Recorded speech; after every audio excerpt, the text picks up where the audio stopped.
So anyway, God of life, God of justice. Now, what might tonight's lesson be about? This is kind of an unusual title. Well, where ultimately are we going with this? God of life, God of justice. Creator.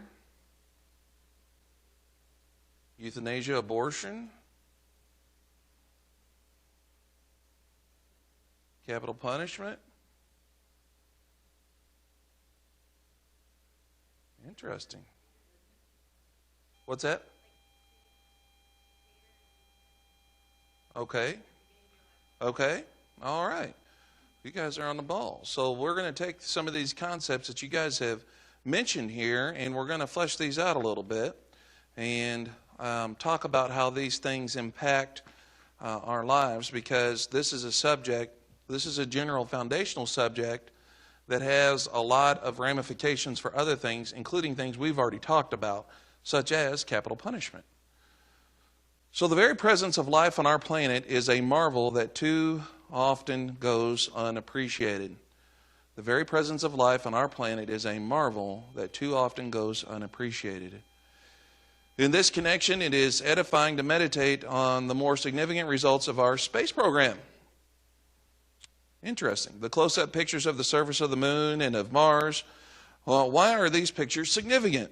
Because they show the absolute contrast between our living Earth and the stark, utterly barren deadness that prevails elsewhere. Despite what they are trying to prove and find, basically what all they're finding in reality is barren deadness. The abundance and variety of living things here on earth stagger the imagination. Everywhere we go, we are literally surrounded by life. On the highest mountains, in the deepest oceans, in every nook and cranny of land, in the stratosphere, and even in the Dead Sea, there is life. Estimates of the total number of animal and plant species range from 2 million to 4.5 million. Among these millions and kinds of life, one stands out far above all the rest in significance and uniqueness, namely human life. Human life. One type stands out far above all the rest in significance and uniqueness, human life.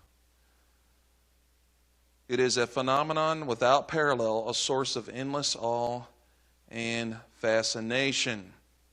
So now we ask the question, with this basic understanding in place, that human life stands out far above all the rest in significance and uniqueness. Now we can ask, why is this subject controversial? Or is it? This is a controversial subject? Why? So basically we're talking about, we just said that of all the life that we observe on this earth, that one stands far above in uniqueness and significance, and that is human life. Is that a controversial statement in this day and age? Why?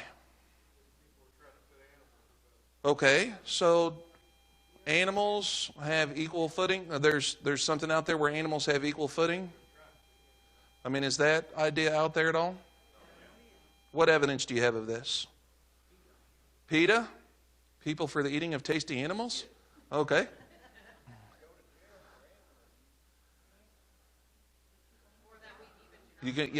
I think Trump just signed a law that makes animal cruelty a federal crime. Animal cruelty is a federal crime. Now, how many of you know who, I'm going to mispronounce the last name, Greta, what's the last name? Help me. Greta. You guys know who that is? Okay. So let's think about this idea of human life right? So how we understand human life affects a lot of things. Because this idea is going around now, and you're going to hear this on the Democratic debate stage if you haven't already. And you're going to hear this in interviews with people from that persuasion about human life and its value. So on the things we've talked about here, and I brought up Greta there, when we talk about human life and its value, how do these things play together in worldview, and what do they say as a result of these understandings? Y'all know what she was talking about and all crying about and all the Facebook memes and all that stuff, what she spoke at? Will somebody look up her last name? Y'all know who I'm talking about? Okay, you've been under a rock if you don't know. What's that? Yeah. The girl that spoke at what was the subject? Thunberg? Yeah, okay. Oh, okay, so it had to do with the environment. So when we talk about these things, I don't know if you guys, I hope you guys are aware of this, but this is being said and it's becoming part of the Democratic platform when we talk about the environment in relationship to human life. Boom. That abortion is good because it lessens the burden on the earth. Have you guys not heard this? A lot of your Hollywood elites are saying, I'm not going to have a baby. Why? Well, yeah, we don't. Well, yeah, I know. They don't realize the logical fallacies and the things and the kind of the intrinsic humor in what they're saying. They don't realize it, but they say they're not going to have babies. Why? Because what is more valuable than human life? The planet. That's going around. Now, we tend to think we automatically, as Christians, as we should strongly gravitate toward the subject of abortion based on this idea of how we value human life, right? But I'm telling you, it's coming, it's here, and it's coming, is on the other end of the spectrum. Because there's other things that are a drain on the planet as well.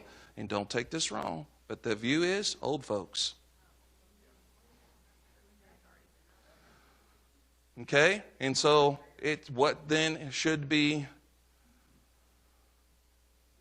get rid of euthanasia, right?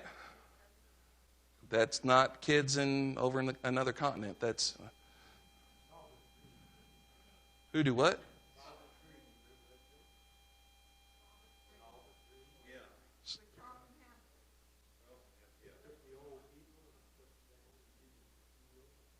Oh, was it a movie or something? I'm not aware of that. I thought Charlton Heston was just Moses. Oh, Planet of the Apes? All right. Well, there's a lot of things like that. Yeah, actually, I seem to do remember that. I didn't remember the name, but I do remember that concept. And that shows up in some different, quote, science fiction kind of things. But it's based on a concept that human life is expendable in order to preserve the planet.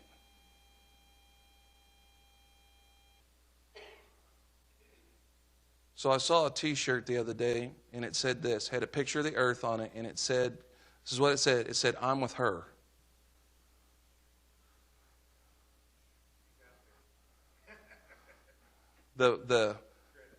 Oh, no, not Greta. Earth, Mother Earth, I'm with her. Yeah, but yes, too, yeah. Yeah, I'm with you. See, you got to realize that when we talk about animal rights and things like this, that people will go to no end to protect the life of a turtle. But human life is expendable. It's not that big a deal. Human life hurts the earth, so it's good to abortion is good and euthanasia is good, these kind of things. And so we have things completely out of whack, our worldview is completely upside down, and so when we talk about God of life and God of justice, this understanding is extremely important. And so we understand, and you guys brought this up from the beginning, that this subject is a very practical one, since quite a number of the most serious ethical problems are literally matters of life and death. Our approach to these problems depends on our understanding of life. Thus, we can proceed to discuss things like capital punishment and war and abortion and euthanasia and other issues. We must see what the Bible says about the nature and value of human life, especially in its relation to justice. These things are important, and so we need to have these understandings as we approach subjects like these. So the nature of human life. So we move on here. The nature of human life. Looking first at the nature of human life, we note the basic truth that man is a God-created being, not a product of chance evolution. The biblical summary of creation, of course, we find in Genesis, tells us that the whole universe was planned and produced by God according to His design and for His purpose. This includes the human race, and in Genesis 1:27 says, "And God created man in His own image." That God created man means that God is the sole Lord of human life. Okay, now, here's something that this is important, that we need to have this understanding.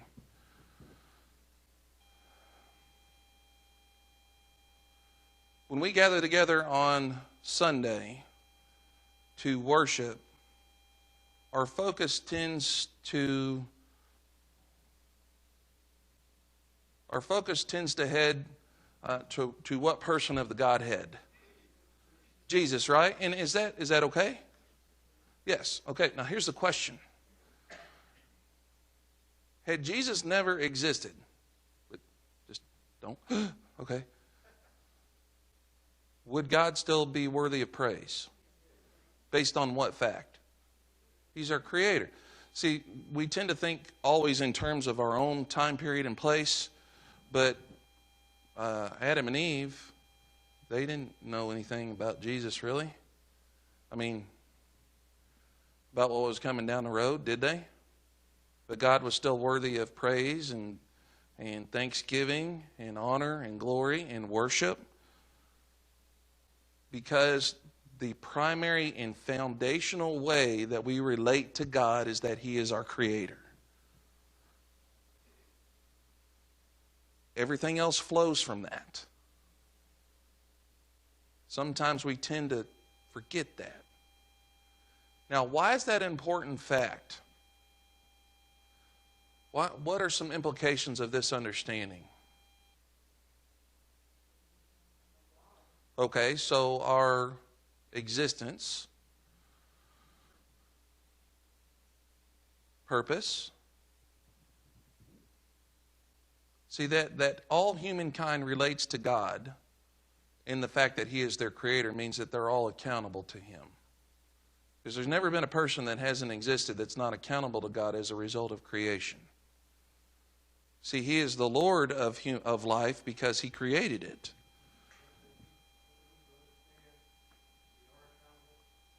Absolutely. Yeah, see, that's one of the... and if you think about it, what removes the accountability? A worldview that says what? That God doesn't exist, we're not created. See, that's one of the primary reasons that we say that a worldview exists. See, it's one thing to worship another God, because ultimately you're still what? In that system. You're still accountable in some way, right? But see, Satan has put forth a new system that has really developed that removes that possibility altogether, and it's actually a whole nother level of evil. You see what I'm saying? It's all wrong, but it's a completely, where it removes any accountability whatsoever. It's one thing to worship a false god. It's another thing to say that God doesn't exist altogether. So, that God created man means that God is the sole Lord of human life. The maker lays down the rules for that which he makes. The potter has authority over the clay. You may or may not have noticed that in our little promotional slide for this class tonight, it was a potter working the clay. That was the concept there. Thus, it is God, through His Word, who tells us what is right and wrong with regard to the treatment of human life. That God created man means also that man's basic design has already been determined by God, and we are not at liberty to experiment with new models. Now, now, let me remind you, this book was written and published in 1986. Now, what has transpired since then that works off of this statement? The transgender, cloning, all sorts of things that we talk about, trying to generate life, create life, alter it. Oh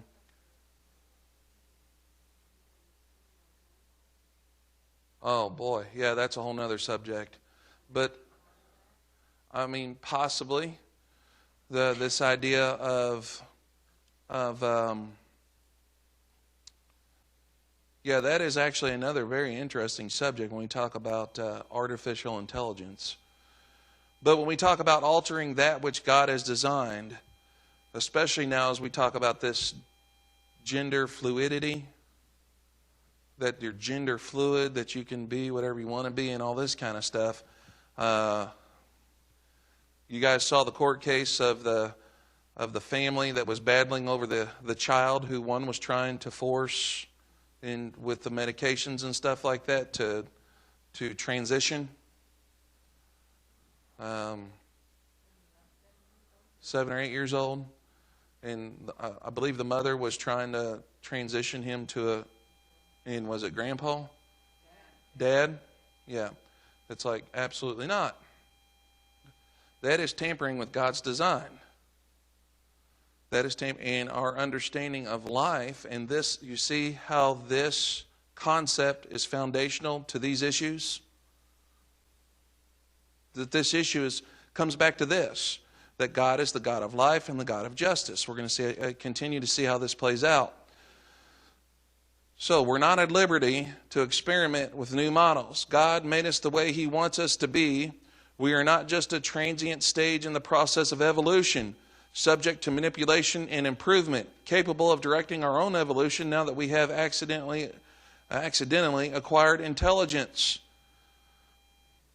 See, if you think about this, there's some terrible things that have happened in our world as a result of this idea that we are in a transient stage in the process of evolution, subject to manipulation and improvement.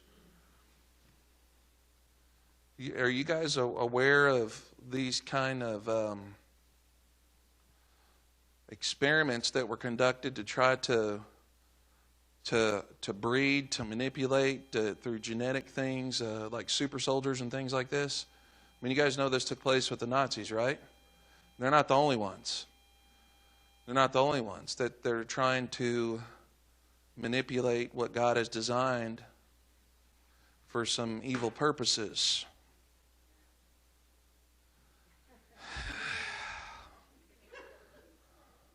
She said, you mean Captain America's not true?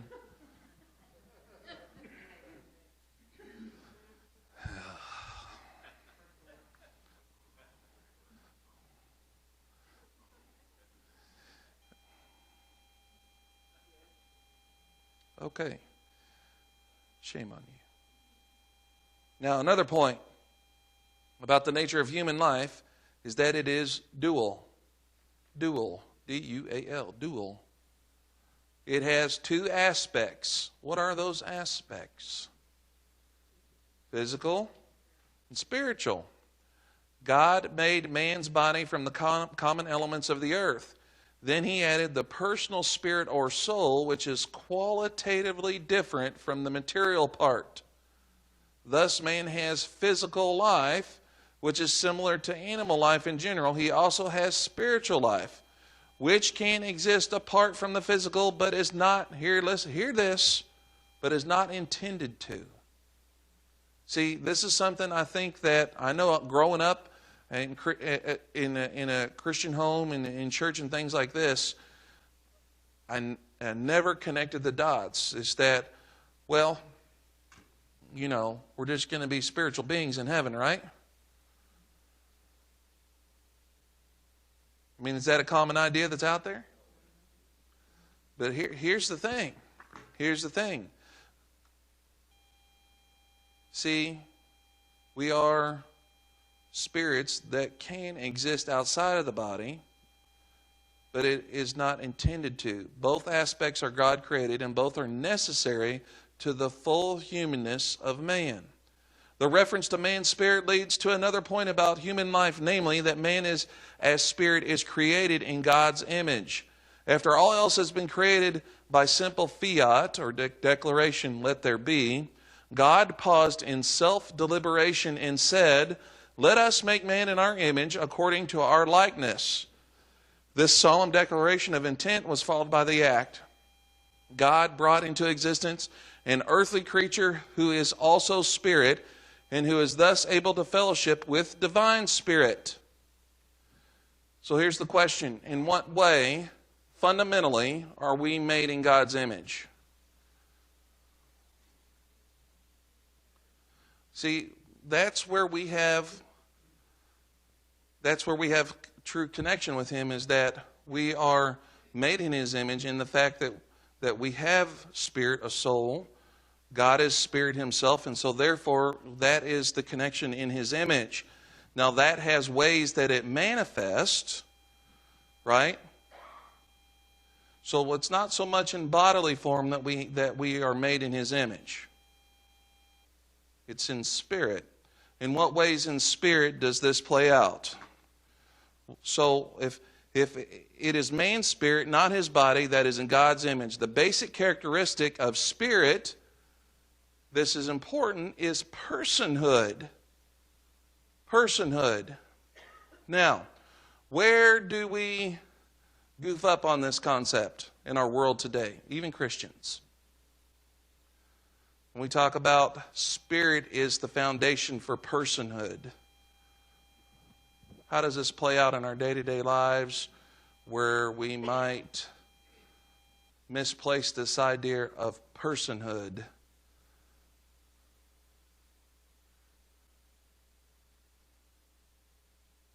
What's Peaches doing right now?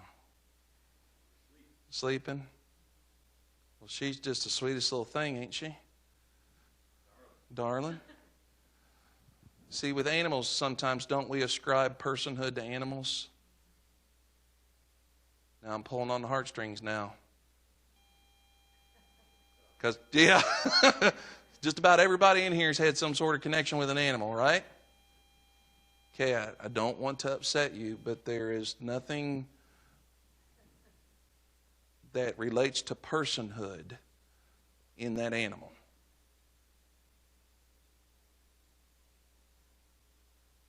But we ascribe that to them, don't we? And see, we kind of, in a way, elevate animals in that way, don't we? Now, I'm not saying they're not valuable and things like this, but at the end of the day, it's an animal. Yeah.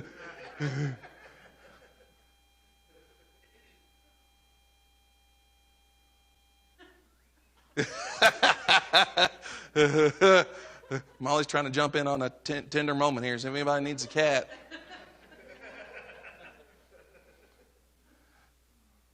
Still an animal.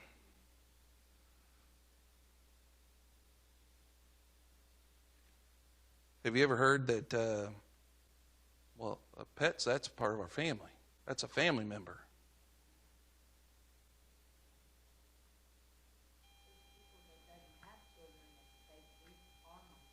Mm-hmm. Certainly.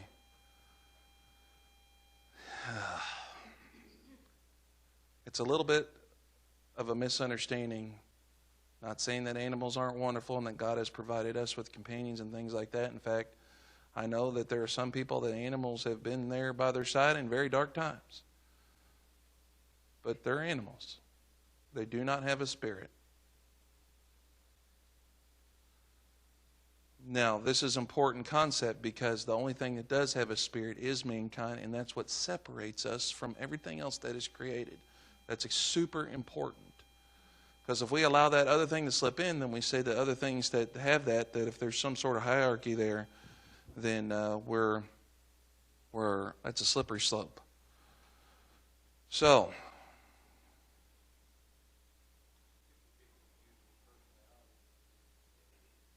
certainly, yeah, yep. The basic characteristic of spirit is personhood. Man, like God, is personal. This means not only that he has self-consciousness, but also that he has the capacity for God consciousness. Man, as personal spirit, is able to know and commune with the divine persons. The final point about the nature of man should be obvious. Human life is absolutely unique. It is qualitatively different from all other creation and all other forms of life. Of course, it is the spiritual, personal life of man that sets him apart from animal and plant life as such. Of all earthly creatures, only man is in God's image. He is in a category by himself. Now, let us not misunderstand the special nature of man's life. Being spirit is what makes him special, but it is not just man's spiritual life that is unique. Because man is spirit in God's image, even his physical life is unique and qualitatively different. Man is not just a part of some vast evolutionary continuum, not even on the physical level. The physical life of animals may indeed be just a function of certain electrochemical processes, which may even be duplicated in a laboratory someday, but human physical life is inseparable from the presence of the human spirit. James 2:26, the body without the spirit is dead. Actually, even though it's impossible to think of man's spiritual life and physical life separately, it is best to speak simply of human life, life which is special in every way. So the nature of human life, it's qualitatively different in every way from everything else that's created. So then, based on that, we have this understanding of the value of human life. Because of the nature of man as being in God's image and thus unique, God has put an extremely high value on human life. Of all the tangible things that exist in the universe, human beings are the most important. Think about that for a second.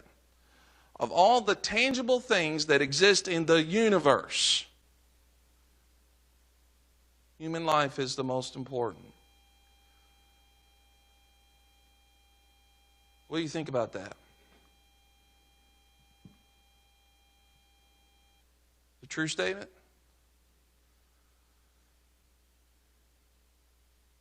How should we feel about this concept, this truth? What should this cause in us? Pride? Thankfulness? Reverence? Humility? Job wrote, "Who is man that you are mindful of him?" I mean, have you never been struck by nature and all that's out there and be like, wow, this was done for us? See, this is one of the most beautiful things that I think that we need to understand. The universe as a whole exists for life on this planet.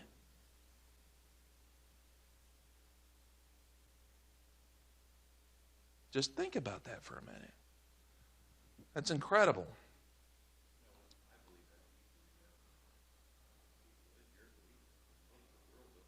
Oh, no. No. That we're a cosmic accident and that we're no different than a flea. That our existence is really the same as everything else in this world. It's not special in any real way.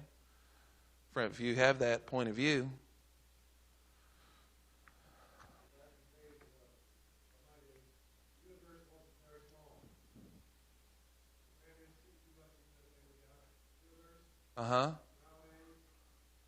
Well, the more that we understand the size of it, but we also understand that the universe as a whole, and we talk about these cosmological constants, and everything in the universe exists for life on this planet. It's amazing. So, of all the tangible things that exist in the universe, human beings are the most important. Human life is of more inherent worth than all the gold and jewels and money one can imagine, and more value than all the galaxies combined. Two things demonstrate to us the high value of human life. One is the sixth commandment. Exodus 20:13, you shall not murder. We talked about that right in capital punishment. God has protected human life with this solemn prohibition. He has warned us that murderers will not inherit the kingdom of God, but will wind up in the lake of fire, which is the second death. Some people follow a philosophy called reverence for life. This has grown into an entire system today, and we see this especially in Eastern religions, right? Advocated by Albert Schweitzer. Schweitzer had a mystical regard for all life as something sacred, something to be revered. His policy was to respect all living things alike, including men, germs, thistles, seals, whales, snakes, and mosquitoes. He rejected any inherent distinction between higher and lower life, more valuable and less valuable life. He did his best to avoid killing anything, even a fly, unless it was a threat to man. He regretted having to sacrifice the life of sleeping, sickness, germs in order to save human life. Did not even want to kill germs.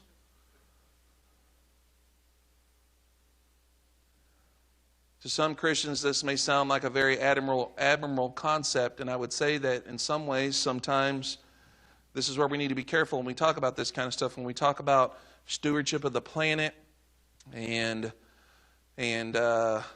ecological things as a Christian, we need to be careful that we need not elevate these things to where we would put those things ahead of human life. To some Christians, this may sound like a very admirable concept, one derived from Exodus 20:13 itself. This is not the case, however. It is not a biblical philosophy, but a pagan one, consistent only with such systems as Hindu monism or chance evolution. Surely all of God's creation deserves our respect, and we treat none of it with indifference. But to say that no kind of life, including human life, is more valuable than another is a blatant denial of God's word. Exodus 20:13 does not refer to life as such, but to human life alone. Human life alone. The second thing that demonstrates the high value of human life, this is probably, well, we got about 10 minutes. The second thing that demonstrates the high value of human life, if you think about this, it's the resurrection of Jesus Christ. The resurrection of Jesus Christ demonstrates to us the value of human life. We think about all that God did and all that He went through and what He went through to save what? Okay? To save us. When we say us, though, us, all of us, you understand the significance of the fact that He was bodily crucified and bodily resurrected is so that we can be bodily resurrected as well. It's bodily and spiritual.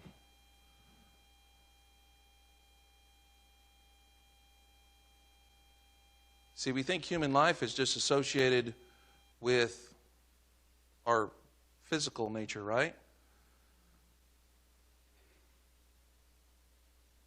But it's our whole person. And this is important. An honest reading of the New Testament, well, let me back up. The second thing that demonstrates the high value of human life is the resurrection of Jesus Christ. It is a fact established by the common rules of historical research that Jesus of Nazareth not only died on a cross, but was also raised from the dead on the third day. This fact is of utmost significance for many reasons, including this one. It shows us the extreme value God has placed on man, including his physical life. Any honest reading of the New Testament must agree that it depicts the resurrection of Christ as something special. Whether He received His glorified body at the time of the resurrection or later at the ascension, the fact remains that the resurrection was something that happened to Jesus' body. Unbelievers who reject this fact often try to reinterpret the resurrection as an entirely spiritual or psychological event. Some say that it was nothing more than the rise of faith in the disciples' hearts. Others say it was just the spirit or attitude of Jesus continuing to live in His followers. Others say it was a parapsychological event. They say that the actual spirit of Jesus left his body behind in the grave and entered the ethereal realm. Whether it really appeared to the disciples a few times shortly, or whence it really appeared to the disciples a few times shortly thereafter. Such views as those deny the plain testimony of Scripture. However, Jesus rose bodily from the dead, and he did so to effect the redemption of our bodies at the final resurrection. You look at Romans 8:23 and 1 Corinthians 15:20. Through Jesus Christ, God is redeeming us body and spirit. He is saving the whole man. Because the whole man, here it is important. The whole man is important. Human life is important. It is physical life. If physical life were insignificant, as some think, the resurrection of Christ would not have been necessary. But it is significant, and Jesus' bodily resurrection shows it to be so. It shows it to be so. So, let's wrap up here. Justice and human life. Is everybody good on the blanks? Everybody up to speed? Anybody need anything? Okay. In light of the above considerations, one might think that all ethical problems related to the taking of human life can be easily solved. It might seem to be simple as no killing, period. Now, in our discussion in capital punishment, we said that is not true. Why?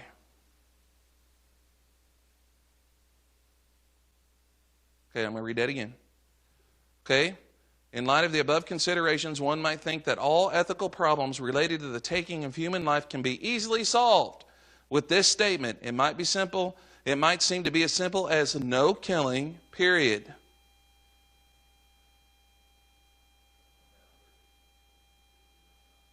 Okay, so when we talked about capital punishment, right? So that we understand from that perspective that, well, what comes to the surface in capital punishment? What attribute comes to the surface, or what value comes to the surface in that? And that is God's justice. See, keep these things in mind here. But this is not the case. There is one further point that must be made before we are ready to examine the issues of life and death, namely physical. Now here it is. Here's a little bit of a curveball, right? We've been talking about how important physical human life is, right? We've been saying this important, right? Well, physical human life is not the highest value. Huh? Physical human life is not the highest value. As important as it is, human life is still not the most important thing. Unfortunately, many people assume that human life is the highest value, and they base many important ethical decisions on this false assumption. For some, this is just a consequence of their acceptance of the theory of evolution. They view human life as the highest product of the evolutionary process, therefore it ought to have the highest respect and should be preserved at all costs. So this is a little bit of a flip here. For others, this notion is based on the faulty understanding of the Bible.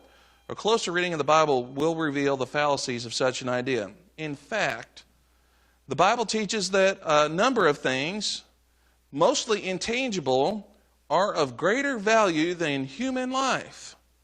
Well, what could be greater value than human life? Intangible things. This might throw you for a little bit of a curveball here.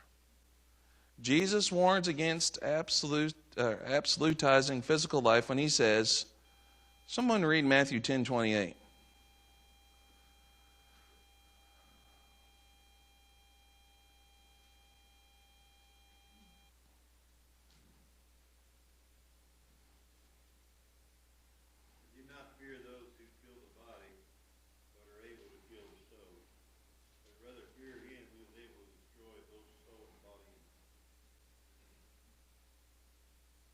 See, Jesus said that remaining faithful to God is more important than remaining alive.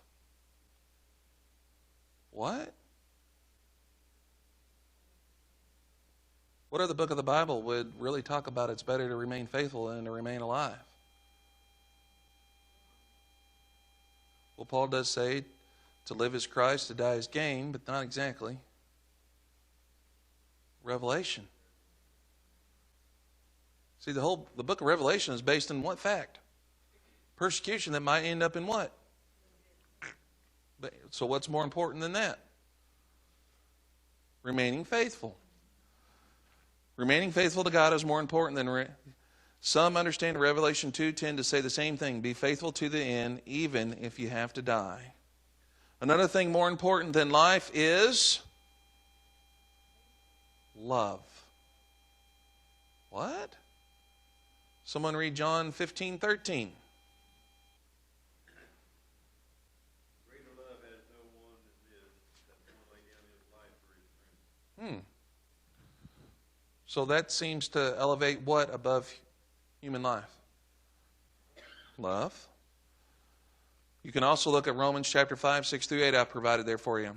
One other value that may at times takes precedence over life is justice. Even though it is never pleasant, there are times when justice can be served only by the taking of human life. The best example of this is in the very nature of God, where justice and love are co-equal attributes. In the final judgment, God's justice will require that unbelieving sinners forfeit not only their bodies, but their souls as well in the eternal destruction of the lake of fire. Many times in His interaction with sinners upon this earth, God has pronounced the death sentence as a matter of justice. Sometimes He carried out the sentence Himself. What happened in Acts chapter 5, verses 1 through 11? What act of justice was taken out there by God Himself? Ananias and Sapphira. Sometimes He appoints others to carry it out. We can see that in Exodus 32, 25 through 28. Now at this point we should recall we've already learned concerning God's delegation of authority. Remember we talked about authority to civil government and government's purpose of seeing that justice prevails, including retributive justice. Civil government, when justice requires it, is authorized by God to take human life. You guys remember when we talked about that leave room for God's wrath? And then it says later on that the agent of God's wrath is who? The civil organizations that are ordained by God. So, human life is not an absolute value that takes precedence even over justice. Now let us turn to the sixth commandment. This is a reminder. Many have quoted this in the translation, thou shalt not kill. Is that correct? Remember we talked about thou shalt not murder, and have assumed that this is an absolute prohibition against the taking of any human life under any circumstances whatever. We've talked about this. The Hebrew word used in Exodus 20:13 is ratzak, which means murder or kill unlawfully. When the Greek New Testament quotes the sixth commandment, it uses the word phoneuo, which also means murder. Many translations render Exodus 20:13, you shall not murder. This is clearly the meaning, since the Mosaic Code itself mandated the taking of the lives of those guilty of a number of offenses, which we talked about, right? Now, and as we wrap things up here, in case there are some who think this conclusion is too harsh or that it is contrary to the nature of our loving God and our redeeming Christ, we look once more at the great life-affirming event of the resurrection of Jesus. This event is definitely a guarantee of life to those who know the Lord aright. But let there be no mistake, this same event of the resurrection is a guarantee of justice to be meted out on the judgment day to those who reject Him. See, that day where he was resurrected to life is not just a day of reckoning for the Christian, it's a day of reckoning for the non-Christian alike. He has fixed a day in which He will judge the world in righteousness through a man whom He appointed, having furnished proof to all men by raising Him from the dead. You see, God is a God of life and love, but He is also a God of justice. God of life and God of justice.